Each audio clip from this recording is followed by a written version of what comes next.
আমরা বেরিয়ে গেছি, রিক্সা ধরে ফেরা হচ্ছে, বৃষ্টি পড়ছে। তো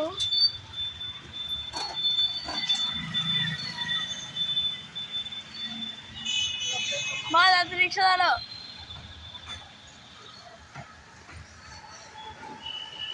এখন ওইখান থেকে 1 নম্বর পর্যন্ত কোনো রিক্সা পাওয়া যাচ্ছে না। যেই দিনের ইম্পর্টেন্ট দরকার আছে ওইটা ঠিক আছে বন্ধ করে সব বাই বাই। ও রিক্সায় করে উঠছে না, পুরো মোবাইল ফোন ভিজে যাচ্ছে। ওই রিক্সায় রাখো। উঠে গেছি, অনেক কষ্ট করে রিক্সা চলে হয়তো।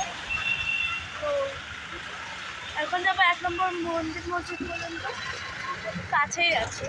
তো যাওয়া তো হবে না। আসবে ব্লগে, আসবে ব্লগে আসবে। তো আজকে বেরোচ্ছি, আউটফিটও দেখাতে পারিনি, এত লেট হয়ে যাবে, অনেকটা লেট। তো দেখা হচ্ছে মনের মধ্যে পৌঁছে। Bye bye. তো গাইস পৌঁছে গেছি, এখন ধরবো বাস। চলো তার সামনে আসো, সামনে দিয়ে বাস। আর বন্ধ করো। চলো বাসে ঢুকে পড়ছি, নাহলে হবে না।